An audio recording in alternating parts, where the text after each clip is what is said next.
So hello everyone and good evening सभी को। उम्मीद करता हूँ मेरी वॉइस प्रॉपर आ रही होगी सभी तक। कंफर्म करिए सभी लोग जल्दी से।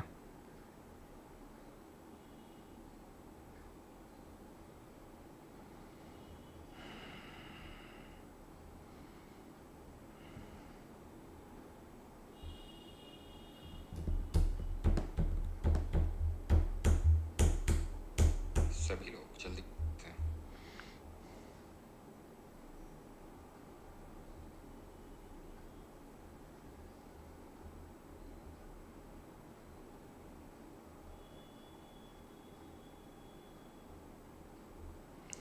चलो भाई, तो गुड इवनिंग सभी को।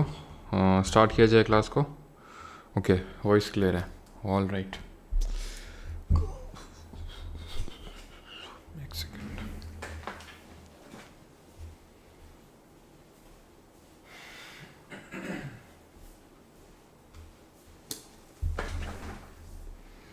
सर मूल विधि फॉर यूपीएसआई। नहीं यार, मूल विधि तो नहीं हो पाएगा। चलो मैडम तुम्हारी साइड है। पढ़ लो अब। लेक्चर नंबर 4 पे आता है, ठीक है, जो हम लोग के आईबी की पीवाई की सीरीज का लेक्चर चल रहा है।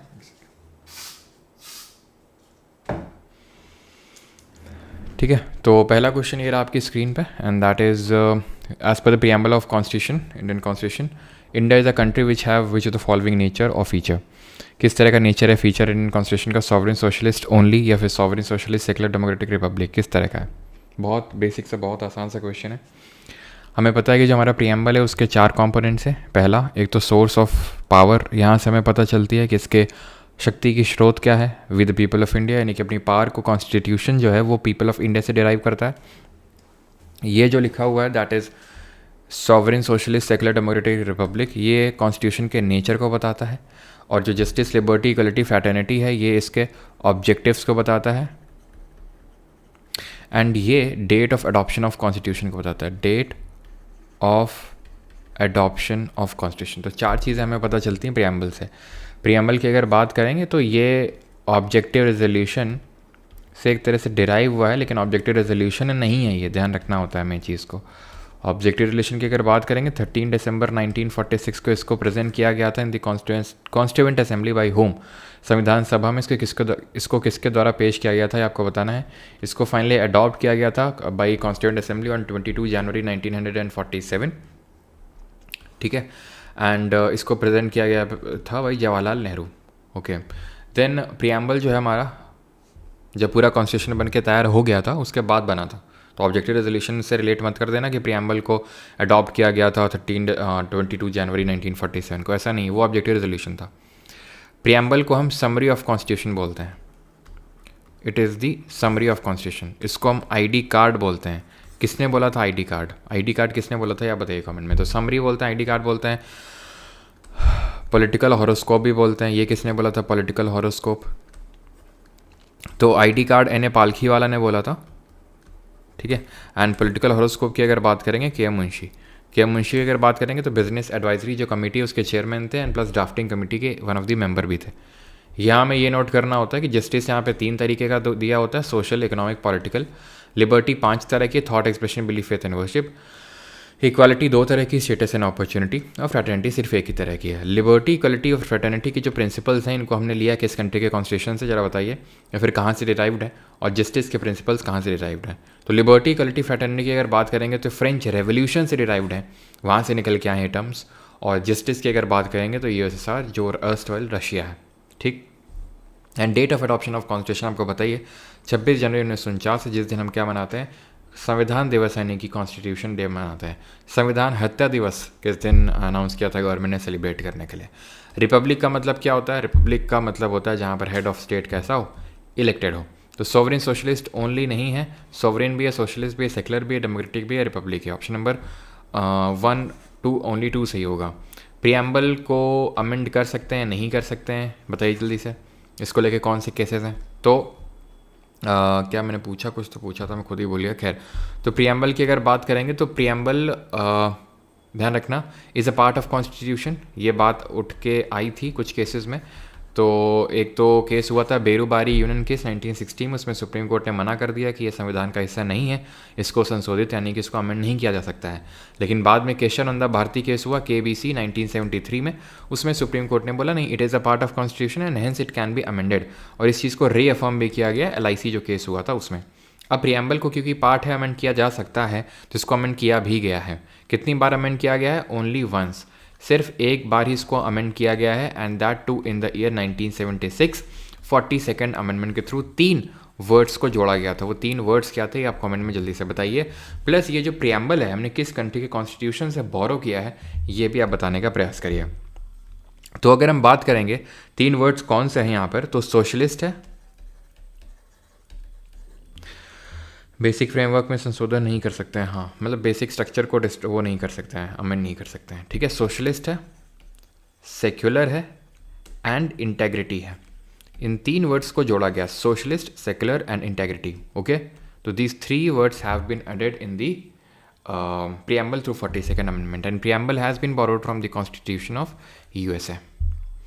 Second question is which of the following statement is correct about हुमायूं's tomb? तो हुमायूं के मकबरे के बारे में निम्नलिखित में से कौन सा कथन सही है, ये आपसे पूछा है। कल हमने डिस्कस किया था कि जो हुमायूं का टूम है दैट इज़ मकबरा, ये इसकी वाइफ ने बनाया था, इसका नाम बताना है आपको कमेंट में। ये आपका चारबाग स्टाइल ऑफ आर्किटेक्चर पे बना हुआ है। कैसा? चारबाग स्टाइल ऑफ आर्किटेक्चर है ये, ठीक है, जो कि मुगल्स ने डेवलप किया था। कुछ इस तरह से होता है, जहाँ पर ये आप देख पा रहे हैं ये रोड है, इस तरह से रोड गई है, एंड इसके चारों तरफ क्या होगा, चारों उसमें पोर्शंस में गार्डन होगा, 4 भाग होंगे यहाँ पे। This tomb build in 1570 is of a particular cultural significance as it was the first garden tomb on the Indian subcontinent. This is correct. Okay, 1570 में ही बना था ये। It inspired several major architectural innovations culminating in the construction of the Taj Mahal. सही है ये भी कि इसने इंस्पायर किया बाकी और जो मुगल आर्किटेक्चर हमें देखने को मिलते हैं उनको। तो यहाँ पर आंसर होगा option number first, both 1 and 2। Okay, clear है?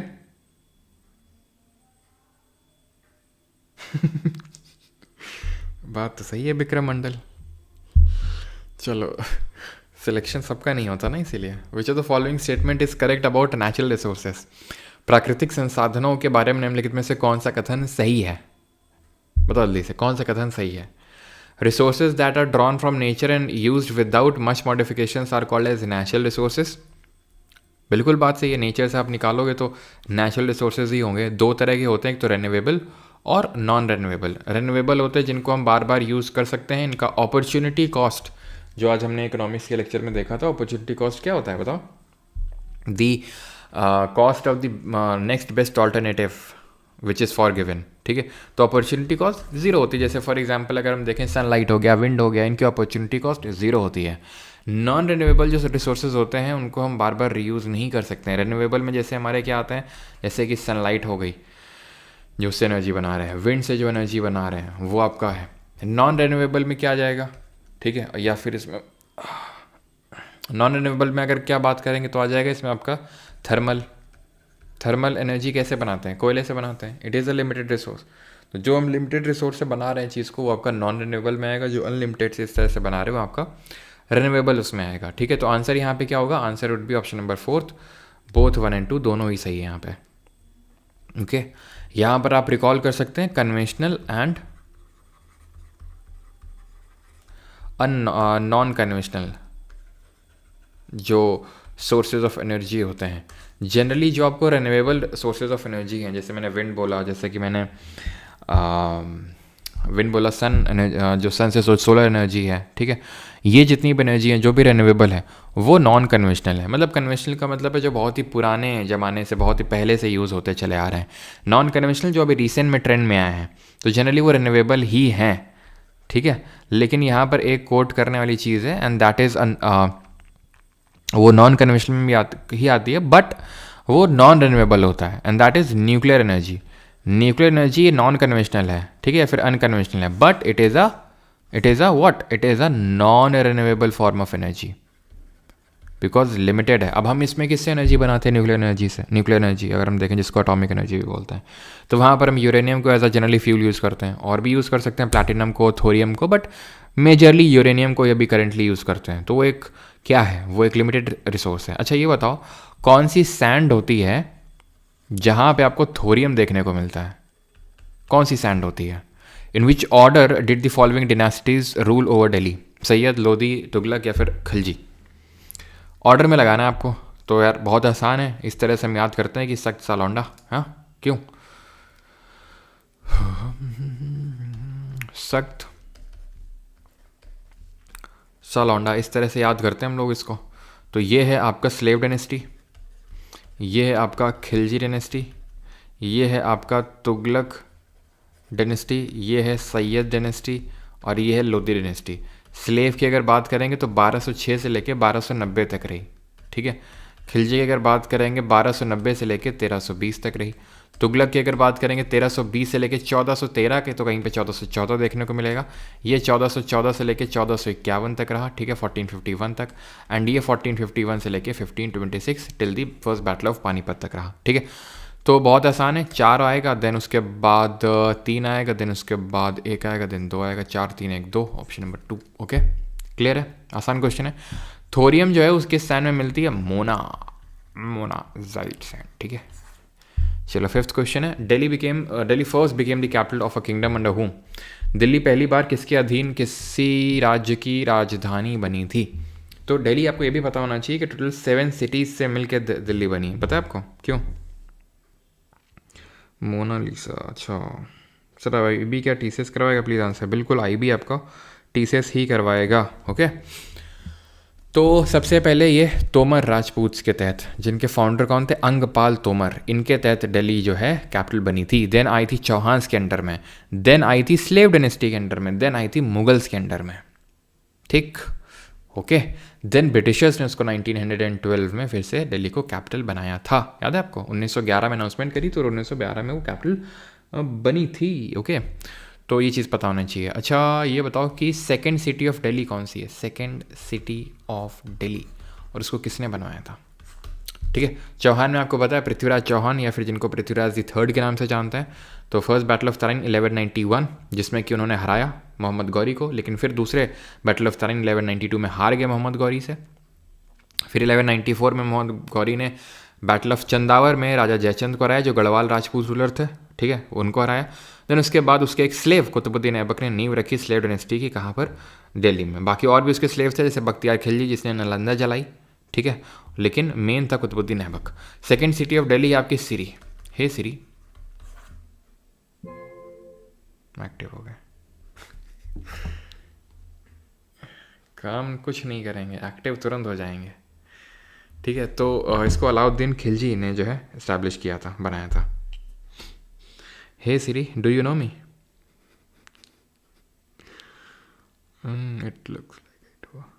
It looks like I don't have your contact details in city settings. Okay. चलो, which of the following statements about UN, United Nation Human Development Index incorrect? कौन सा सही है?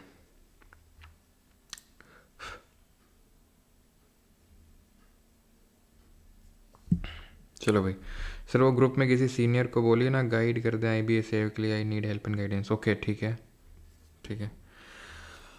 तो UN, हाँ, तो सबसे पहली बात ये ध्यान रखना कि ये ह्यूमन डेवलपमेंट जो इंडेक्स का कॉन्सेप्ट है, this concept in it self was for the first time given by हुम? बताओ, दिल खुश कर दो मेरा बता के, बट गूगल मत करना, ऐसे ही बताओ।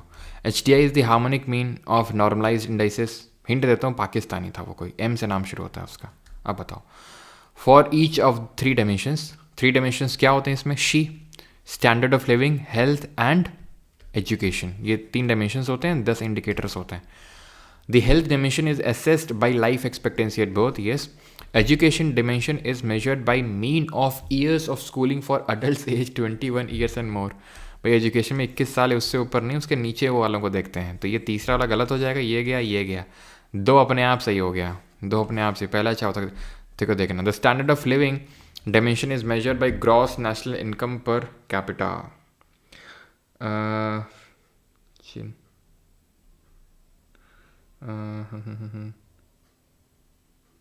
मोहम्मद क्या, मोहम्मद क्या,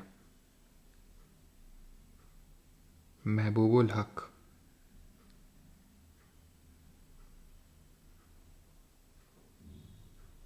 ठीक है, ये सही है, सही है, सही है, सही है।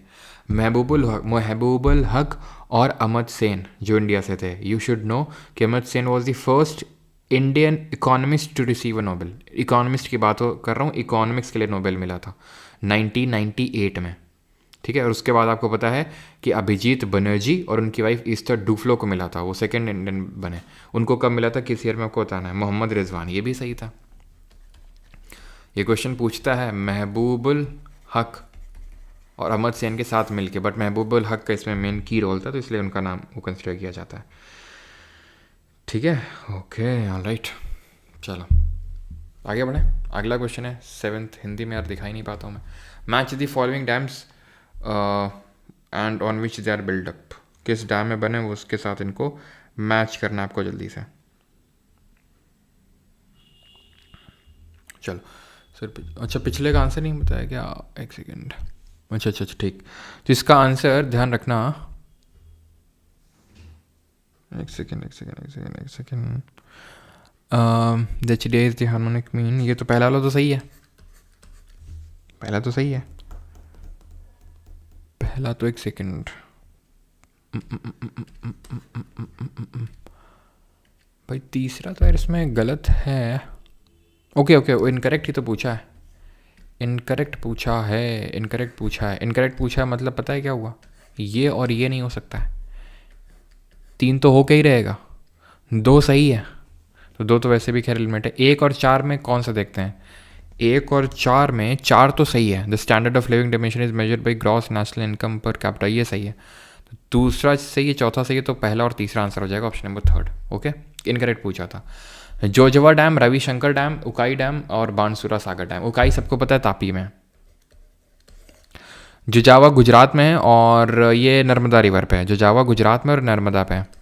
रविशंकर डैम,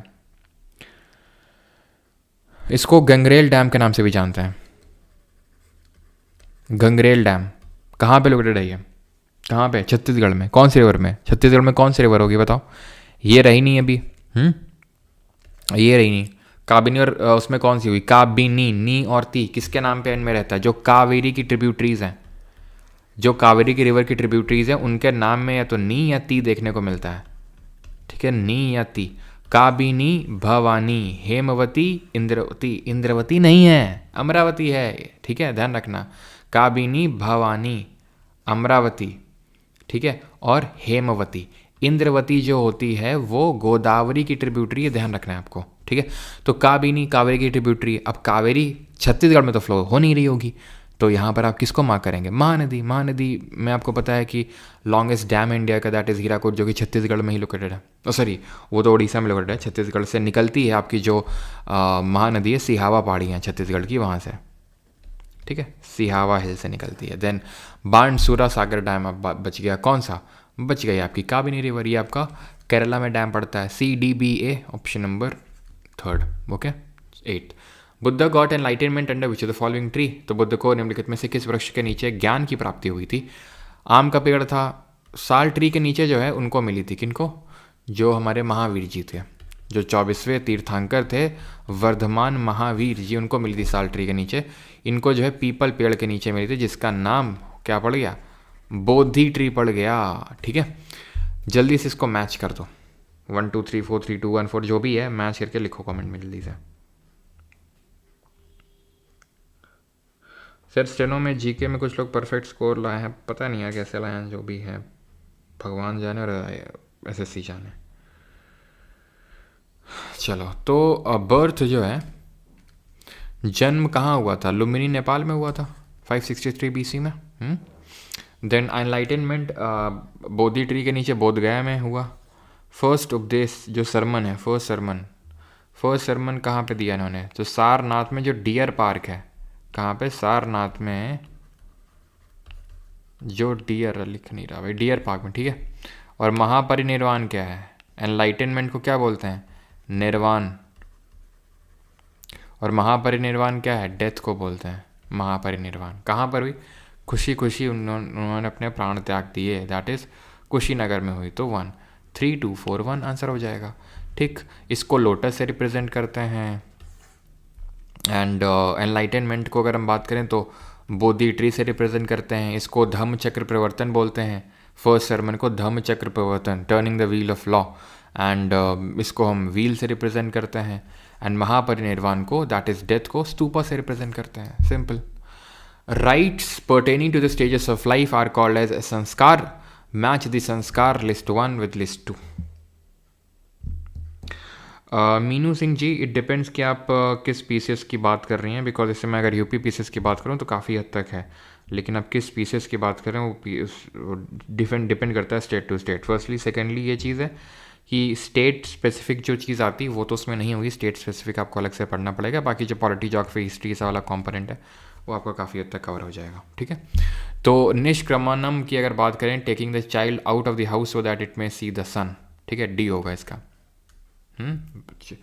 भाई तुम लोग भी निकला करो बाहर घर के, ठीक है, ऐसे नहीं कि लाइब्रेरी के अंदर घुसे और कमरे के अंदर घुसे, निकला करो, सनलाइट लिया करो। बहुत इंपॉर्टेंट है आपकी जो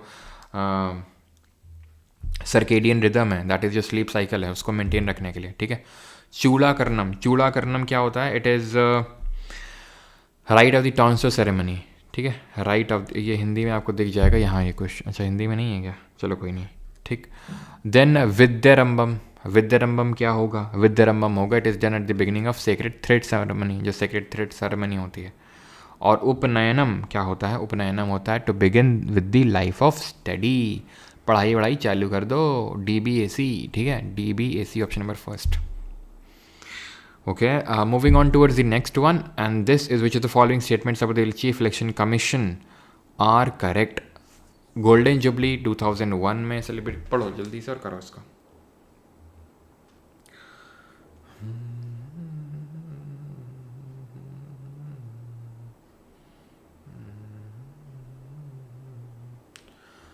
चलो भाई करें अभी स्टार्ट इसको।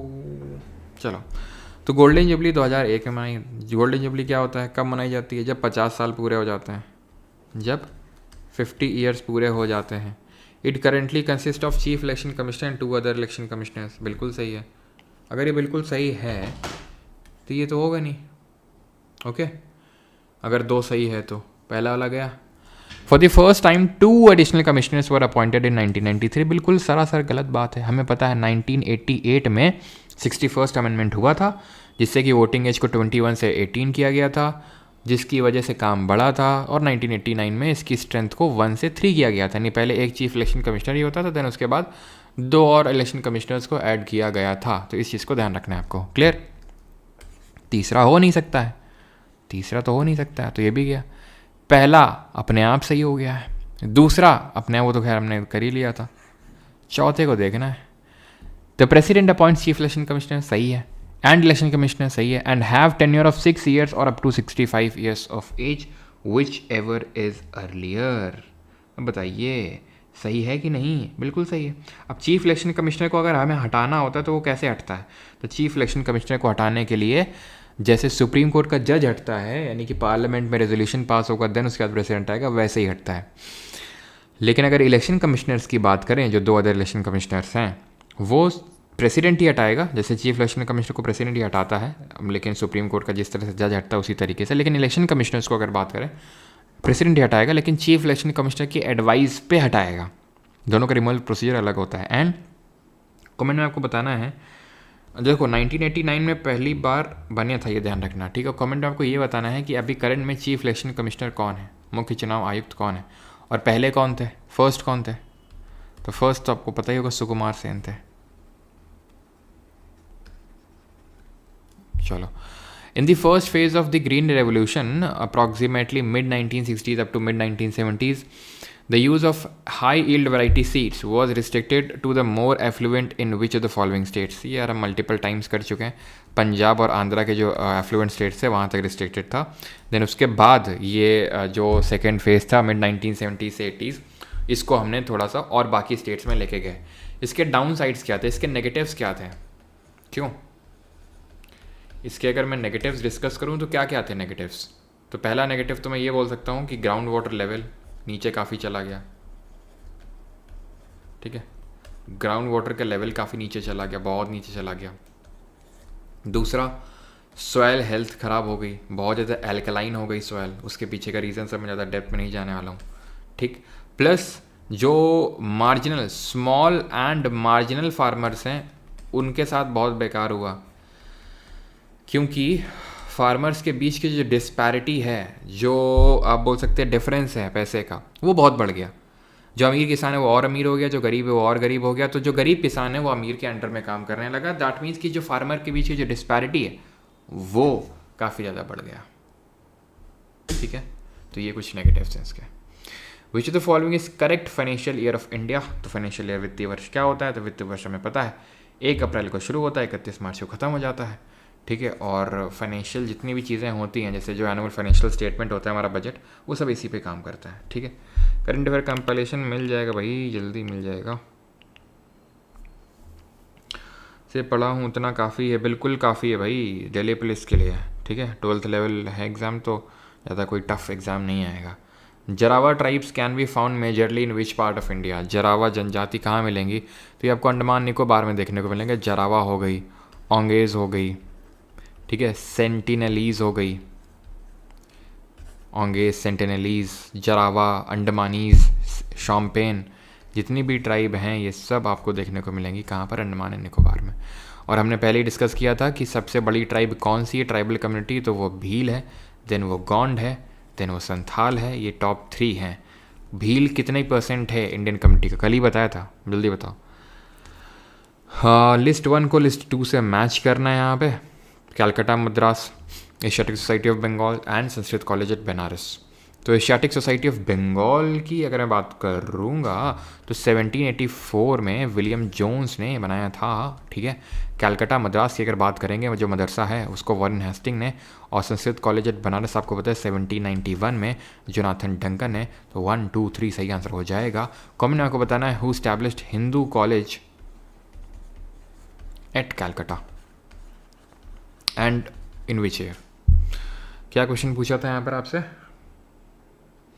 सर इसमें बी बिल्कुल सही है। अरे भैया भील तो है, तो मैंने पूछा था परसेंटेज, नहीं बताया आप लोगों ने। 38%, गॉन 26.6%। ठीक है, चलो भाई। तो Hindu college at Calcutta 1817, David Hare along with David Beckham. क्यों? David Hare plus Raja Ram Mohan Roy. 15th, which of the following indexes are use to calculate human development index. किन का यूज़ करते हैं ह्यूमन डेवलपमेंट इंडेक्स को कैलकुलेट करने के लिए? जल्दी बताइए। चलो, तो आंसर क्या होगा इसमें? एनएनआई इंडेक्स नहीं होता है, लाइफ एक्सपेक्टेंसी एट बर्थ होता है, एंड एजुकेशन इंडेक्स होता है। ठीक है, क्लियर है? तो आंसर क्या हो जाएगा? 2, only 1 and 2। 16th, which of the following statement related to macro economics is correct. Macro economics के संबंध में कौन सा कथन सही है यहाँ पे? Stock is static in nature, flow is dynamic in nature. ठीक है, तो स्टॉक स्टैटिक होता है, बिल्कुल सही है, एंड फ्लो डायनेमिक नेचर का होता है, दोनों सही है। स्टॉक कॉन्सेप्ट क्या होता है? जैसे स्टॉक में आता है आपका जैसे वेल्थ, है ना, स्टॉक कॉन्सेप्ट में आता है वेल्थ। फ्लो में क्या आएगा? इनकम।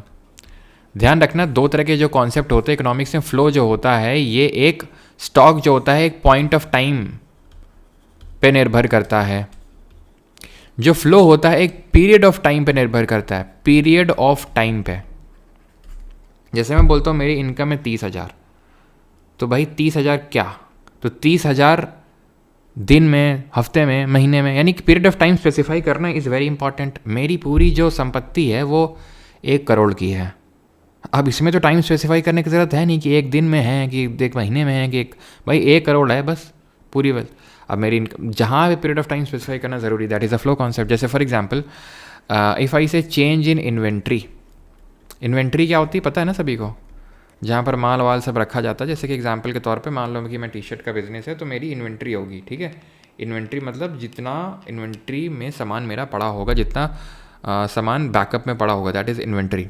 इन्वेंट्री में change is a flow concept, और वहीं पे अगर मैं सिर्फ इन्वेंट्री बोलूँ तो वो एक स्टॉक कॉन्सेप्ट है। इन्वेंट्री का जो है एक्यूमुलेशन हो सकता है और डीक्यूमुलेशन हो सकता है, वो भी प्लान्ड और अनप्लान्ड। प्लान्ड और अनप्लान्ड, प्लान्ड और अनप्लान्ड 2 तरीके से हो सकता है। ठीक है, planned accumulation of inventory, unplanned accumulation. Planned accumulation, unplanned accumulation. Accumulation का मतलब है माल बिक नहीं रहा है, तो इसलिए इन्वेंट्री एक्यूमुलेट हो रही है बैक एंड में। टी-शर्ट मेरी नहीं बिकेगी तो इन्वेंट्री बढ़ेगी ना। अब अगर मैंने प्लान कर रखा है पहले से तो प्लान्ड है, और नहीं एकदम से मान लो कि मैंने एक्सपेक्ट तो किया था कि सेल होगी, सभी से टी शर्ट बनाई थी, लेकिन एकदम से पता नहीं क्या हुआ कि सेल रुक गई, कोविड आ गया, तो अनप्लान्ड एक्यूमुलेशन हो गया एकदम से। मान लो कि बहुत सेल हो गई उसमें, ठीक है, तो अनप्लान्ड डिकम्युलेशन, प्लान्ड था तो अनप्लान्ड डिकम्युलेशन, सिंपल, ठीक है। Hinayana Mahayana are the branches of which of the following religion. तो हीनयान महायान किसकी ब्रांचेस हैं, किसकी शाखाएं हैं, ये आपको बताना है। फैटमैन आपका इन्वेंटरी है, यस, फैटमैन मेरा इन्वेंटरी है। तो जैसे मान लो एकदम से किसी टॉपर ने बोल दिया कि फैटमैन जो है AIR1 है, कि मैंने तो पूरा फैटमैन से ही पढ़ा था, और लियो लियो लियो लियो फैटमैन दो, जल्दी दो फैटमैन, हम भी AIR1 लाएंगे, तो क्या होगा, अनप्लैंड क्या होगा, तुम बताओ मुझे, तुम बताओ। Planned accumulation, unplanned accumulation, planned accumulation, unplanned accumulation, एकदम से फैटमैन की सेल एकदम बढ़ गई, बताओ क्या होगा।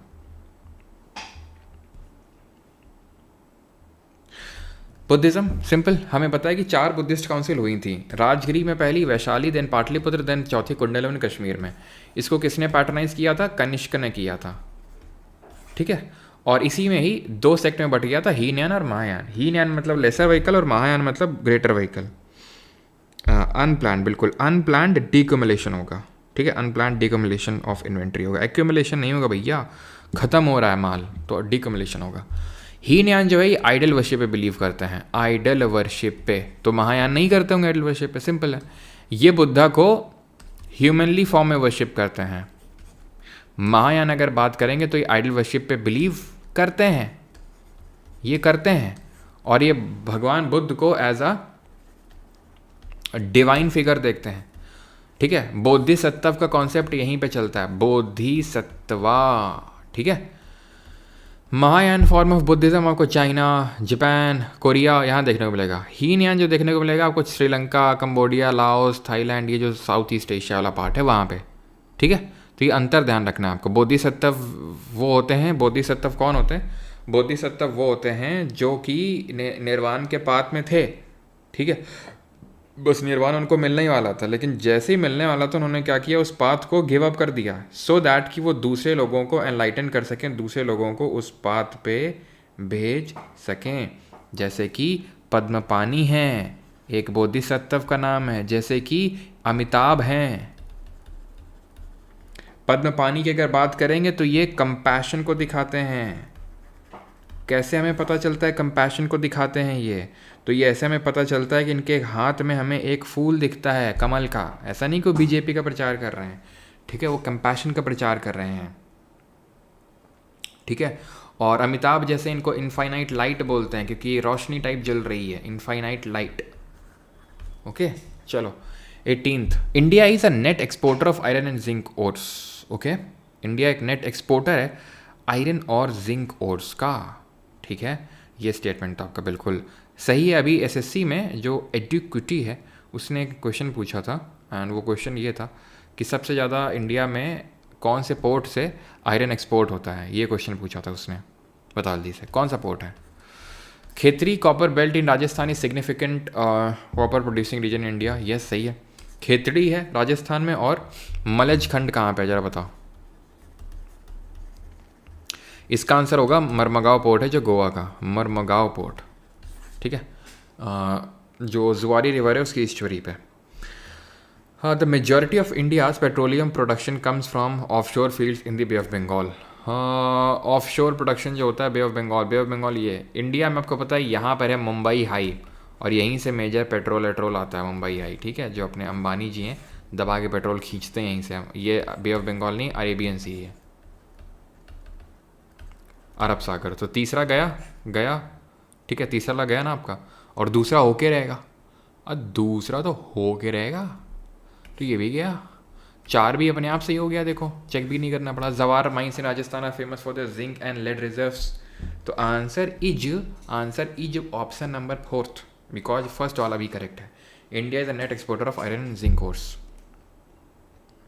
ठीक है, क्लियर और नॉट, क्यों भैया ध्यान रखना। एक तो ये अरेबियन सी वाला है, प्लस यहाँ पर भी आपका जो कृष्णा गोदावरी, ठीक है, जो कृष्णा गोदावरी बेसिन है यहाँ से भी खूब अच्छा खासा पेट्रोल वगैरह निकलता है। लेकिन मेन अगर बात करेंगे मोस्ट ऑफ इंडिया जो ऑफशोर पेट्रोलियम प्रोडक्शन है वो मुंबई हाई से होता है, जो अरेबियन सी में पड़ता है, 19th वाला कर लो। अर्थशास्त्र कंसिस्ट ऑफ कितनी किताबें हैं, अर्थशास्त्र में कितनी किताबों से मिलकर अर्थशास्त्र बना है? 15 से, 9 से, 11 से, 13 से, 15 से, 15 किताबों से मिलकर बना हुआ है। जैसे कि हम ऋग्वेद जानते हैं ना, ऋग्वेद वो 10 मंडल, दैट इज़ 10 किताबों से मिलकर बना हुआ है। उसी तरह से अर्थशास्त्र 15 किताबों से मिलकर बना हुआ है। ठीक है।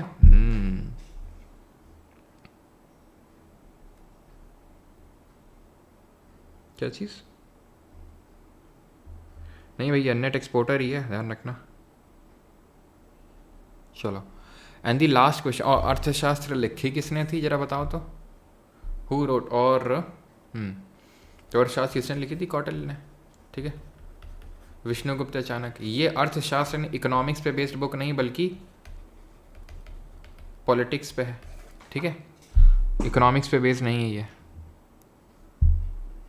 And the last question is who was the founder of the Khilji dynasty? का फाउंडर कौन था, ये आपसे पूछा है। बहुत आसान सा क्वेश्चन है, वी ऑल नो कि खिलजी का फाउंडर कौन था। जलालुद्दीन खिलजी था, जिसने कि स्लेव डायनेस्टी के लास्ट रूलर कैकुबाद की हत्या करी थी और थ्रोन पे बैठा था, और 1290 में बैठा था, देन 1296 में चला गया था। ऐसा कुछ स्पेसिफिक इंपॉर्टेंट हुआ नहीं था। अलाउद्दीन खिलजी के रेन में इंपॉर्टेंट हुआ था, जो 1296 से लेकर 1316 तक रूलर रहा था। चाहे वो मार्केट रिफॉर्म्स की बात हो, चाहे 3 तरह के टैक्सेस लगाने की बात हो, चाहे साउथ इंडिया में एक्सपीडिशंस करवाने की बात हो from his military commander Malik Kafur. ठीक है, चाहे बात हो किसकी, चाहे बात ज़्यादा मत किया करो, थोड़ी बात किया करो। ठीक है। और खिलजी के रिगार्डिंग अपने देखा था, सिटी वो इसने बनाई थी सिटी, प्लस जो आपका क्या बोलते हैं अलाई दरवाज़ा है इसका, कुतुब मीनार का एंट्रेंस, वो इसने बनवाया। ठीक है। और क्या बनवाया था इसने अलाई दरवाज़ा के अलावा? हौज खास इसने बनवाया था अलाउद्दीन खिलजी ने। ठीक है, बहुत सारी चीज़ें जो आप रिकॉल कर सकते हैं, जैसे कि जो ये हैं कौन, जो आपके आमिर खुसरो हैं जिन्होंने सितार को इन्वेंट किया, वो भी इन्हीं के ही एक तरह से कोर्ट पोएट थे, और तूते हिंद का टाइटल खिलजी ने उनको दिया था। ठीक है, और उनकी एक किताब है आमिर खुसरो की नूहे सिफिर, जो आपको पता होनी चाहिए। अच्छा ये बताओ, और बरीद और मुनैया कौन थे खिलजी के अंडर में? हुआ बरीद एंड मुनैया। ठीक है, और जो कपड़ा मार्केट थी उसको किस नाम से जाना जाता था? तो बरीद मुनैया कौन हुआ करते थे? जो स्पाई हुआ करते थे, जासूस। और सराय आदिल बोलते थे कपड़ा मार्केट को। ठीक है, और सहनाई मंडी कौन होता था? जो मार्केट वगैरह को देखता था। प्लस अलाउद्दीन खिलजी अगर बात करें तो इसने दाग और चेहरा सिस्टम को इसने इंट्रोड्यूस किया था। दाग मतलब ब्रांडिंग ऑफ हॉर्सेस, एंड चेहरा मतलब हुलिया सिस्टम भी इसको बोलते हैं। न्यू बैच कब आएगा सोमिल गुप्ता? न्यू बैच जल्दी आएगा, आप मान सकते हो कि मिड ऑफ सितंबर में आ जाएगा। ठीक है। चलो भाई, ओमकार तिवारी, सर जी बहुत प्यार करता हूँ आपसे। अच्छा क्या होता है? ऐसा है क्या? बस कर पगले, रुलाएगा क्या? क्यों? चलो भाई, तो सर लाइव क्लास नई शेड्यूल में दिखा रहा था। अच्छा, मतलब लेट शेड्यूल हुई थी आज थोड़ा सा। हौस खास में क्या होता है बेटा? जा के देखो क्या होता है। मच्छर काटते हैं दबा के। ठीक है, और उस मच्छर की कटाई में भी लोग जो है शिद्दत के साथ बैठते हैं, और क्या करते हैं वो तो तुम्हें पता है। खैर, हम ज़्यादा डेप्थ में नहीं जाऊँगा, बाकी आप जानते ही हैं। ठीक है, जो भी इसकी PDF परमार SSC टेलीग्राम पे मिल जाएगी, और कल हम अगला लेक्चर करेंगे मोस्ट ऑफली। ठीक है सर, एक बार ले ओके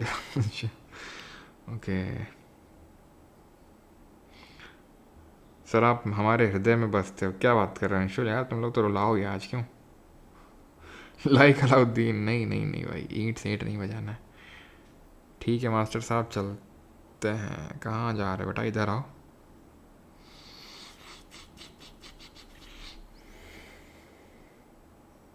सर आप गए थे क्या? नहीं नहीं, गए तो नहीं थे, लेकिन पता तो होता ही है। खैर, इतना तो दुनिया में आए, थोड़ा बहुत तो पता ही होता है।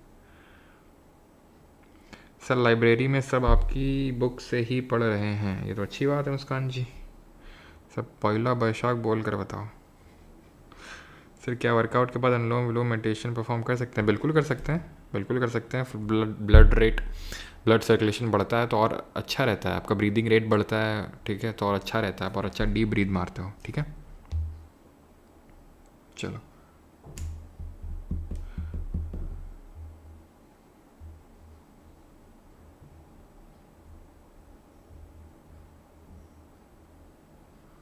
Thank you everyone. PDF पर हमारे टेलीग्राम पे मिल जाएगी। Okay, thank you.